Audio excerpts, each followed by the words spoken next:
Hello everybody, welcome back to Witchfix. Today we're looking at a film which is an adaptation of a book I recently reviewed called Beautiful Creatures. This movie came out in 2013 and was a box office bomb. According to Wikipedia, it received mixed reviews from critics and grossed 60.1 million worldwide against its 60 million budget, which means that it lost money after obviously everyone gets their cut from like the movie theatres get money for showing the movie and all that other stuff. So yeah, it did not do well. It's a shame because it's a pretty star-studded cast. So it's got Jeremy Irons, Viola Davis, Emmy Rossum and Emma Thompson. I don't know how Emma Thompson ended up in this movie. She seems confused as to how she got there. But it's got like a lot of talent on show. It's a adaptation of a supernatural teen romance, obviously following hot on the heels of things like Twilight, so you would think that this would be hugely successful, but apparently not. To be fair, it's based on a book that came out like a while earlier. The book came out in 2009, so 4 years later the movie came out. And I feel like the books didn't really make that much of a splash, and I do not remember ever seeing this movie advertised like online or on posters or any of that stuff, so I feel like it wasn't marketed terribly well, and the book series was lesser known than its counterparts, so I can see why the movie maybe didn't get that much attention and that much traction. A lot of the negative or mixed reviews for the film describe it as being quite plodding and predictable and not very well paced. And to be honest, watching the movie, I felt that, because I think I said in my original review of the book that the book was quite slow. It's over 500 pages long, that there's a lot packed in there. And yet this movie, at a mere 2 hours long, when I would say it probably took me 8 to 10 hours to read the entire novel, feels longer somehow. It feels like they could have cut at least half an hour from this movie's runtime, and they probably should have, because if I hadn't had a mini container of Pringles to keep me occupied, I probably would have fallen asleep. There are some positives, however, namely I feel like the plot of the movie is at least cleaner and more explicitly explained and then laid to rest than the plot of the novel. And I'm going to get into that. I didn't go over the plot of the novel in my review of the book because I knew that I was going to be going over the plot of the movie in this review, and I kind of wanted to bring up points side by side and let you know what was different and what was the same. A large amount of stuff is the same, so we'll just go through it quite quickly. First, a little trigger warning though, there is a mention of suicide in the movie, and it will briefly be mentioned in the review. That's basically the only things that I could think of to trigger warn for, although do let me know if you need a trigger warning on the front or have identified like something that I should have warned for, but unfortunately didn't. The movie opens with a dream sequence. Oh dear. Thankfully, I think this is like the only dream sequence we get, which is good because the book was full of the fucking things. But in this dream we see Ethan trying to reach Lena, and we see flashes of Civil War era costumes. All will become clear later. Ethan then goes on a nighttime jog because he's a teen movie protagonist, and also this is a way to introduce us to the town of Gatlin from the novel. There are some funny moments here. He talks about how the only people who live in Gatlin are those too stupid to want to leave or too stuck to actually leave, and he says that their movie theatre gets movies around the time they come out on DVD, and the titles on the billboard are always spelled wrong, and then he runs past the billboard for Interception, which was quite funny. It's sort of a running joke in that it occurs one other time, with finale Destination 6. So I appreciated that, some of this light humour and quite sparky dialogue, which does disappear about half an hour into the movie, like they just kind of ran out of cleverness, but I enjoyed it while it lasted. He stops at his mum's headstone, and on the headstone it says, "As above, so below," and I was like, aha, some sort of witchy reference. But her role in the movie is basically the same as her role in the film, in that she's a dead mum and a reason for Ethan to feel sad. And she also was sort of tangentially involved with the caster community, as we'll see later on. On his run, Ethan finds a mysterious locket, the ruins of Greenbrier Plantation. In the book, he finds this when he's with Lena much later on in the story, but he finds this in like the opening scene, which is fine, let's just get it out of the way. Amma is then introduced. I love what they did with her character, because I feel like without the change, Viola Davis would have been wasted.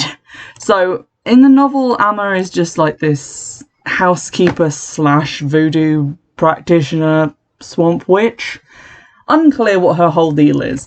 And it's kind of a one-note character which edges into that kind of like mysterious black woman with all the answers territory. There's still a bit of that in the movie, but it is kind of fleshed out a little bit more because they've amalgamated two characters into one. So you've got Amma's character from the book and also Marion from the book, who was the librarian for both the public library and the Castor Library, and also Ethan's mum's best friend and confidant. So they have been amalgamated into one. So Amma is now the librarian. She also pops by the house to deliver meals to like look after Ethan and his dad. And she has like a lot more involvement in the town in like different spheres of influence. So that's lovely. I like that change. We then see Ethan pick up his best friend Link from his house. He's in a big prayer session with his mother, Mrs. Lincoln, who is played by Emma Thompson. We kind of keep her in the background at the start of the movie, I guess so that you don't notice that she's Emma Thompson and therefore obviously going to be an important character. But there we go, she's there praying with her son. And Link mentions that she's gone a little bit weird recently since his dad died, and all will be explained on that later. There's some heavy-handed exposition in the car on the way to school about how there's this new girl who's just moved to town, and she's old Mason Ravenwood's niece and weird, and isn't the Ravenwood family weird, and all of that stuff. They call Mason Macon, which may well be how you're meant to pronounce it, because it's spelt like mason jar but with a C instead of an S. But to my limey opinion, that is still a S sound. So I'm just going to keep calling him Mason, but I am saying it wrong according to the movie.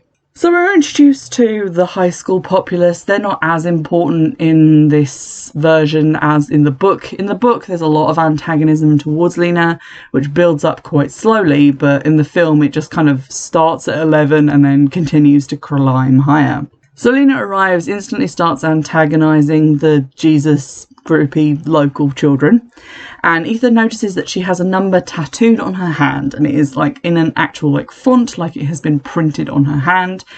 This is something that's different to the book. In the book, she's just counting down to her birthday, writing the number on her hand in a very emo-y, I am doomed kind of way. In this, she appears to just have a magic tattoo that counts down to her birthday. That's at least less pretentious, so I prefer that. The kids in town go right to Lena's a devil worshipper and should be shunned, instead of just Lena's related to the weird family and should be shunned. On the way home from school that evening, afternoon, not sure, it's tipping it down with rain, and Ethan nearly runs Lena over because she's standing in the middle of the road like a dumbass because her car is broken down, and he offers to give her a lift. And they do some snarky, witty banter where they talk about classic literature, poetry, and how they're so much smarter than everyone else in the small town, in that kind of pseudo-intellectual hipster bullshit that teenagers think makes them smart. You know, in the same note as, like, Twilight, where Bella and Edward are like, oh, we love Wuthering Heights and classical music because we're cool and different. Anywho, they have this, like, meet-cute thing in the car ride.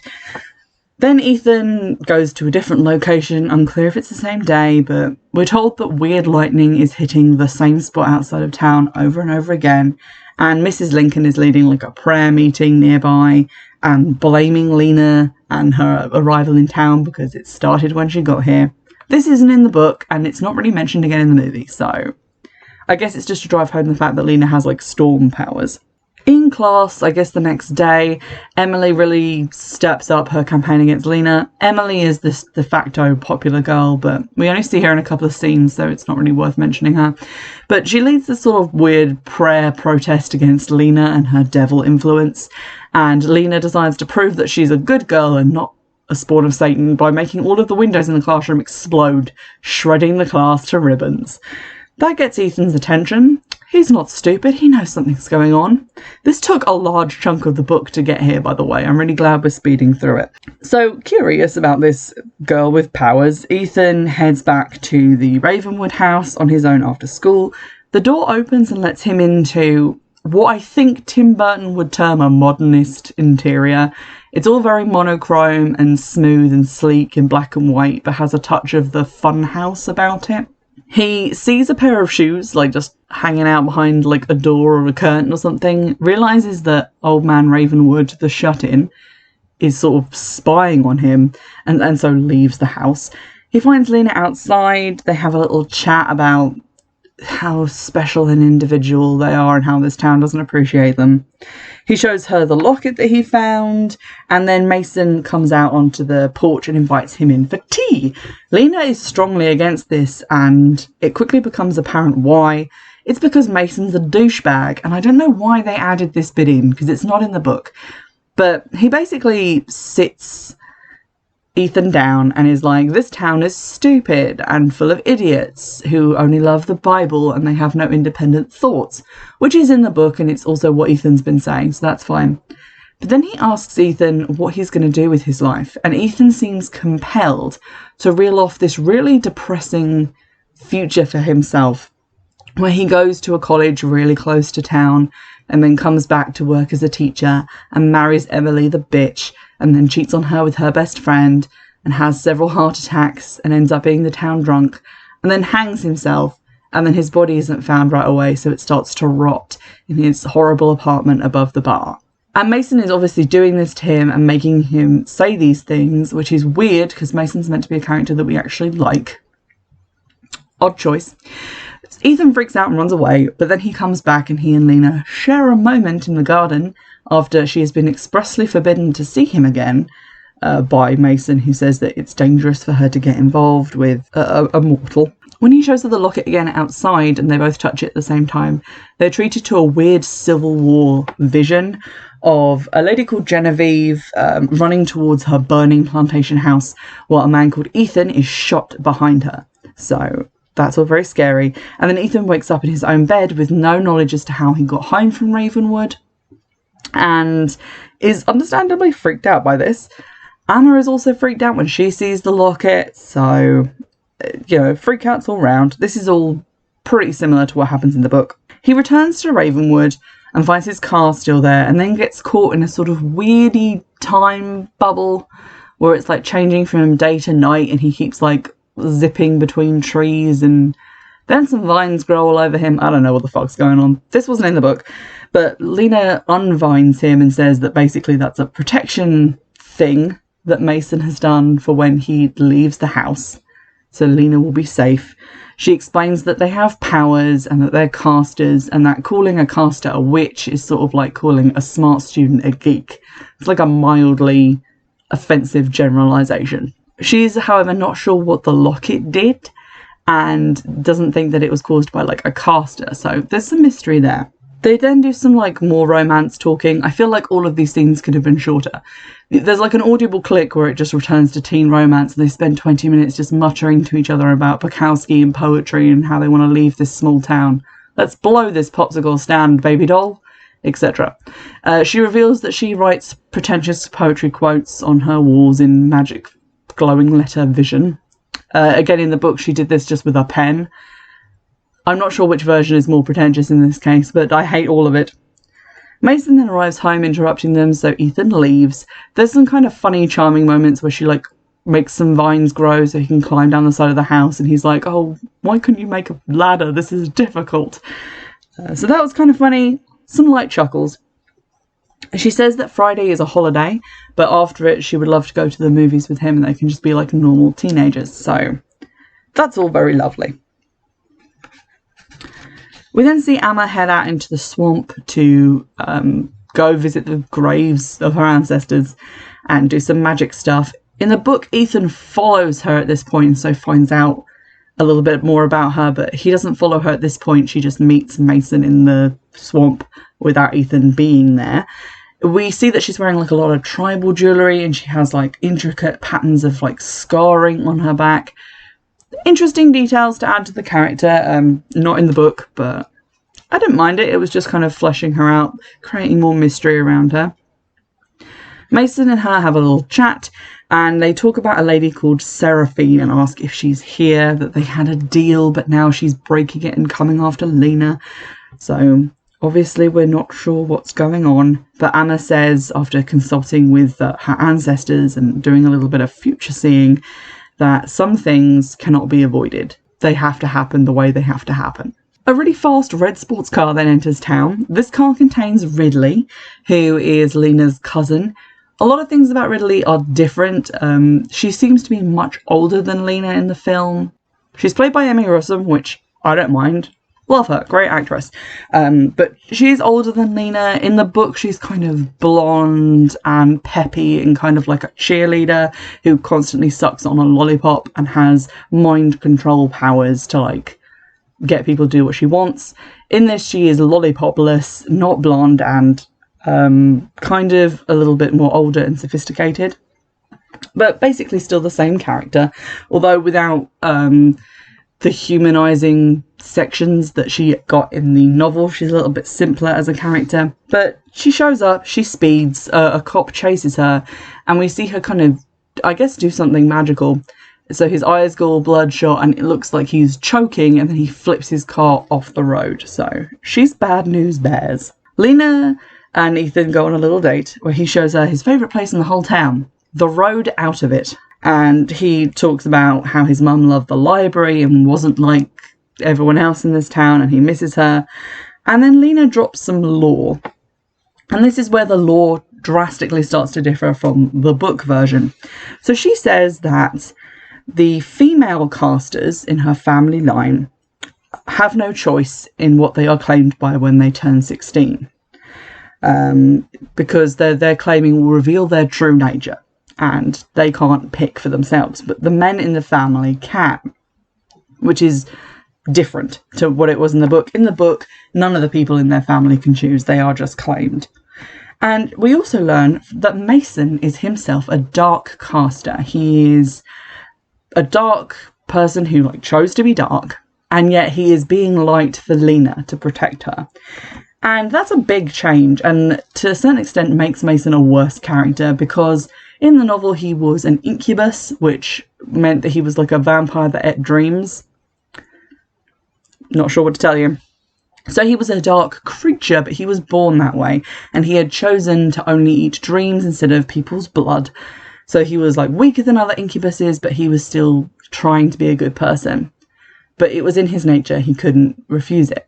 But according to the lore of the movie, because he is a male heir from this family line, he got to choose whether he got to be light or dark. And clearly he chose to be dark, and must have practiced dark magic just like Ridley does in the movie before giving up, I guess, for Lena, not confirmed.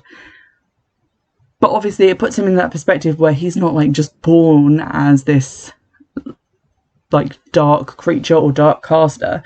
He chose to be evil, and then he chose not to be. So it does kind of mess up the lore a little bit and make Mason out to be, to some extent, a worse character than the bad guy of the movie. So I'll come back to that later. We then see a church meeting being heavily orchestrated by Mrs. Lincoln, who wants Lena kicked out of town and the Ravenwood house presumably burned to the ground and then covered in crucifixes. But Mason arrives and says to people that Lena is going to be going back to the high school, because otherwise he's going to have some of his land in town used for a drug rehabilitation centre, and he might also start revealing everything that he knows about their intimate goings-on. Then there's a cool moment where everyone else in the church disappears and it's just him and Mrs. Lincoln, except Mrs. Lincoln is being possessed by Seraphine, a powerful dark caster, and we soon find out Lena's mother. So that's pretty cool. In the book, you don't find this out for the longest time, so this kind of ruins a scene that I actually really liked from the book, so I'll get to that in a minute. But we do find out that she is Seraphine, and she is trying to turn the town against Lena. She's trying to do something to influence Lena to make her go dark. She also talks a bit to Mason about how his powers are waning because he's not light no matter how much he wants to be, that unless he's dark he'll, continue to lose strength, and that Lena will be claimed by the curse, which reveals the existence of a curse, that no caster may love a mortal, and that basically Seraphine's big plan is for Lena to go dark and usher in an age of dark caster supremacy, not only over the light casters but over all mortals. And this is a much better motivation than her motivation in the book. In the book, she just wants Lena to go dark because if she doesn't, Seraphine and all the other dark casters will die. Which is motivation. But it isn't really the stuff that great villains are made of. This is more about like controlling the entire world, creating a huge change where the balance of power will swing towards evil. And it just is a bigger goal. It makes more sense for the stakes as we see them as the movie progresses to be as high as they are. Ridley appears at Ethan's, I'm going to say baseball, basketball track practice. Unclear, there's a lot of sport going on in the background. But she goes and Frenches Ethan and then gets him into her car and drives to Ravenwood. It becomes apparent that she is controlling him. He's being puppeted along, unable to like move or really do anything or say anything that she doesn't want him to. When they arrive at the house, it's all autumnal themed for this holiday that they're having. Larkin is introduced. He's an important character in the novel, but in this just kind of a side bitch. We find out that Ridley was shot out after she was claimed for the dark. She has glowing gold eyes, but can control when these come on and off. In the books, dark casters can't control this. They just constantly have glowing yellow eyes and have to wear like sunglasses. Otherwise, you know, people will notice. So I kind of liked that more than the way it is in the film, because in the film it means that they can just hide who they are. And that makes one major plot point irrelevant. Ridley reveals the existence of a curse to Lena. Kind of ill-defined what this curse is, but I'm guessing it's just what causes the women in the family to be claimed regardless of what their own wishes might be. So they have kind of a standoff at the dinner table, and then Lena pops the table on a lazy Susan and twirls it around while squaring off with Ridley before flinging her out of a window. So she gone. Then there's a really interesting flashback which wasn't in the book but I really enjoyed, and it's a flashback to the night of Ridley's claiming, because Lena tells Ethan about it and says that Ridley ran away because she could feel that she was going to go dark and she didn't want to hurt anybody. So we see her like running, holding a suitcase, fleeing, and then she's caught in this like kind of searchlight beam from the moon and completely changes. She goes from being terrified to being cool and calm and very kind of satisfied with herself. She just looks in control, and we soon see that she is, because she spots a guy across the way from where she's standing, uses her power on him immediately, and walks him in front of a speeding train. So she was claimed, and her first action was murder. So it's quite a good scene. It shows the change in Ridley and how maybe Ridley isn't a bad person, but because of the curse, she was made dark and now has no choice but to be evil. The book is a little bit more nuanced and shows a little bit more humanity to her character, but this is basically all we get in the film. We see Ridley then whammy Link, so he's now under her control, and Lena and Ethan go and see finale Destination 6. However, while they're in the movie theatre, they both decide to touch the locket and then experience a vision of the past again as a movie on the screen, which was a cool touch, and I quite enjoyed that bit.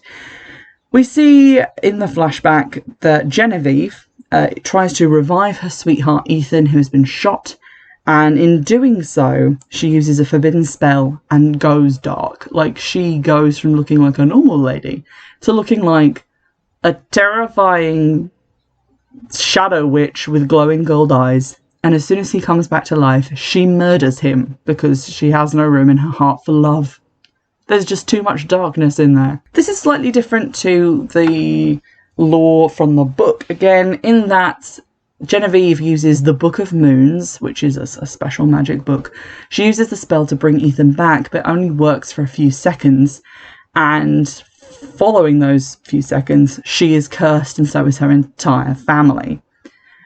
Which is kind of a rough trade-off. I like the movie's version better, where she gets exactly what she wanted, but the price of it means that she can no longer appreciate the love that she wanted back. So I think that works a lot better in the movie.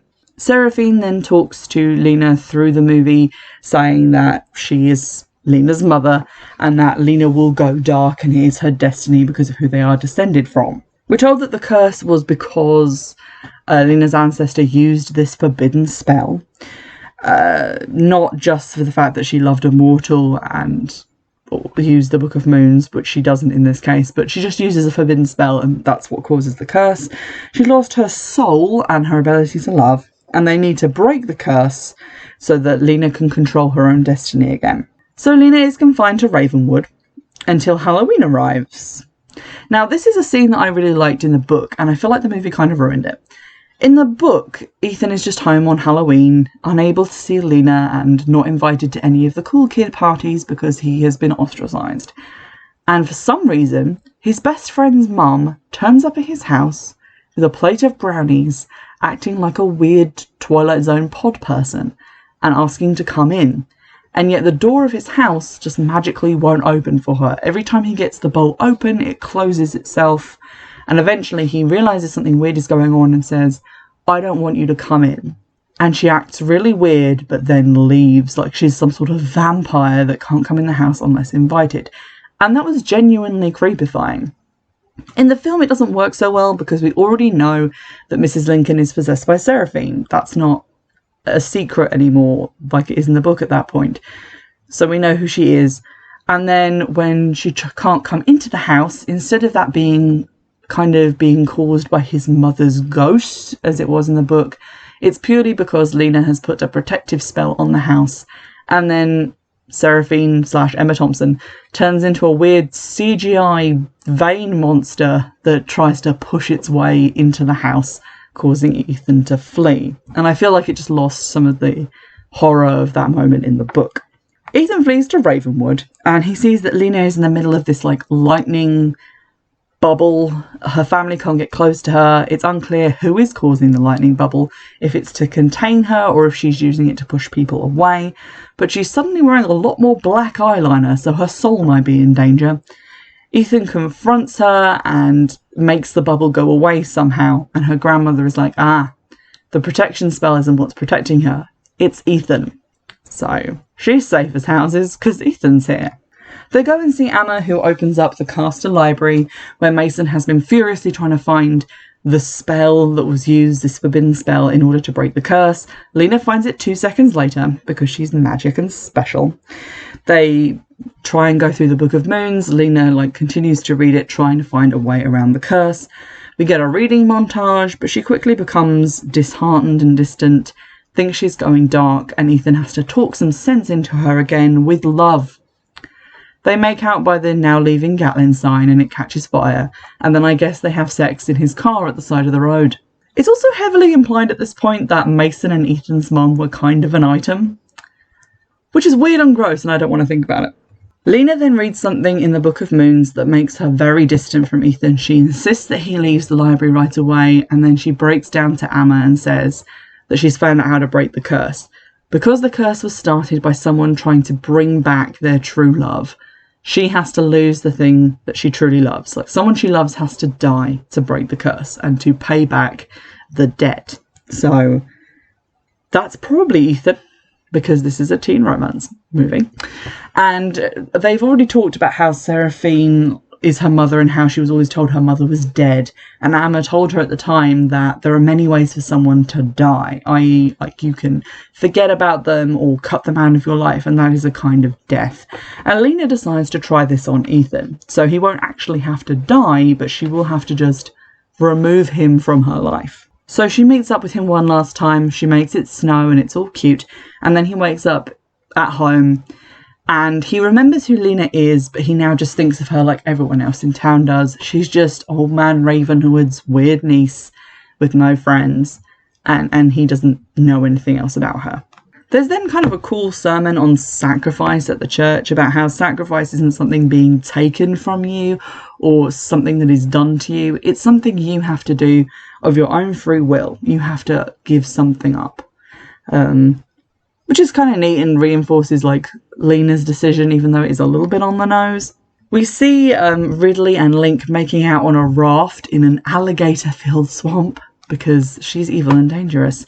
She has given him the ability to manifest a bullet in his hand, and basically she's sending him after Ethan on Seraphine's orders because as long as Lena still remembers that she loves Ethan, they can still take him away from her and use that to make her go dark. Everyone in town prepares for a Civil War reenactment. Ethan is on the side of the Confederacy, and Link will be on the side of the Union. And we see Mason spying on Ethan as he gets ready through the mirror. So Mason is not unaware of what's going on.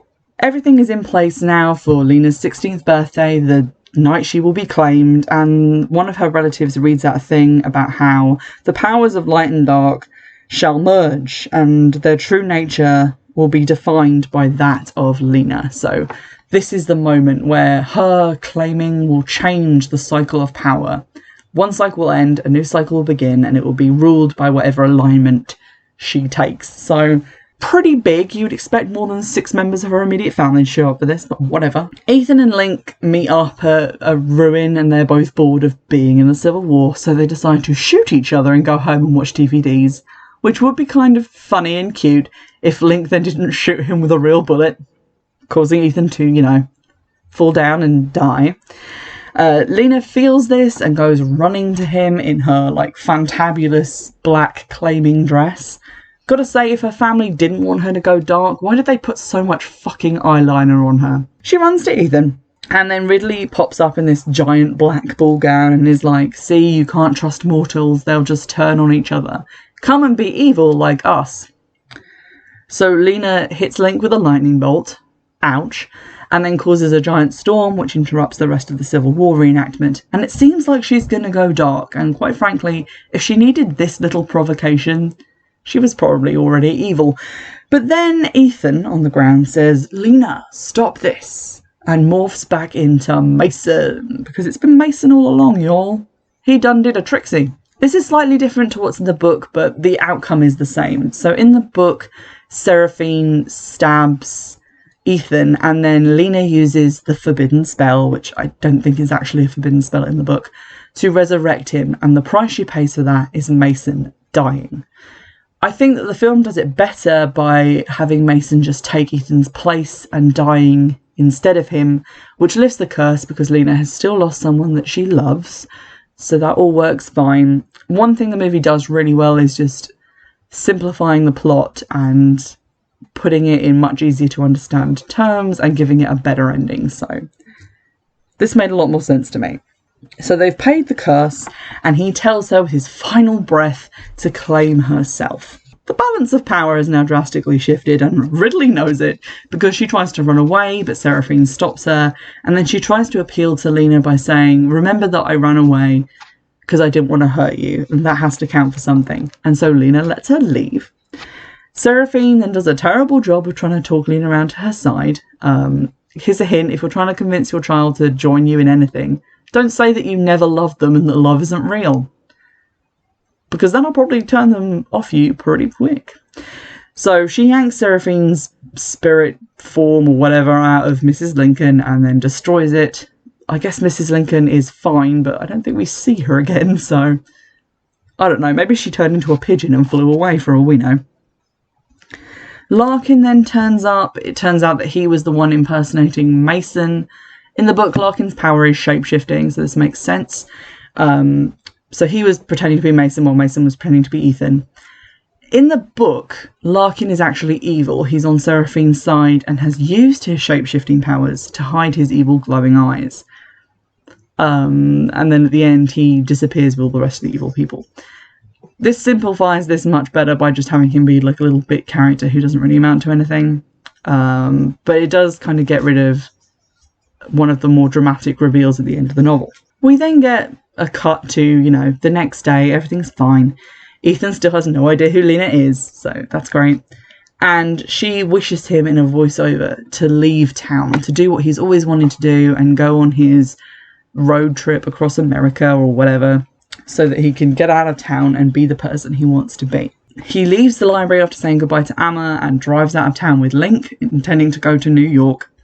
And we see that Lena, while being comforted by Amma, has one gold eye and one normal eye, which is the same as how it ended at the book, because she is half good and half evil, I guess now. That's not really what claiming yourself means, and that kind of annoyed me in the book as well, because it's like, claiming yourself means that you are answering to your own will. Not that you are part good and part evil, one foot on each side of something. You should be claiming yourself separately to that. So, didn't really get that. Anywho, we're almost at the end of the movie. Ethan drives past the now leaving Gatlin sign, remembers how it's on fire from that one time he and Lena made out, stops the car, gets out of the car, looks back at town. Then the camera cuts back to whatever Lena's doing, just sitting in the library.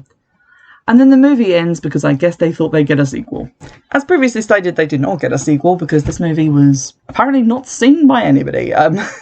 I guess just because it wasn't as popular a book series, as I've already said, and it wasn't really advertised that much, so, you know, you get what you put in. To be honest, I think the movie clears up a number of things that the book was a little bit wobbly on.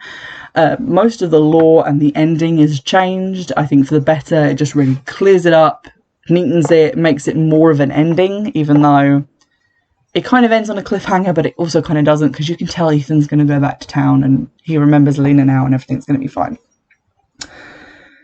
Where it falls down, I think, is that it puts in more of that teen bullshit, or at least the teen bullshit is not happening concurrently to more interesting stuff.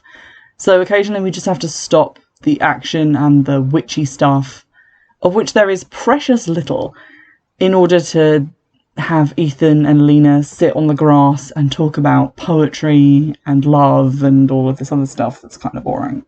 And which, to be honest, feels like scenes that could be taken from any other similar movie based on a John Green book.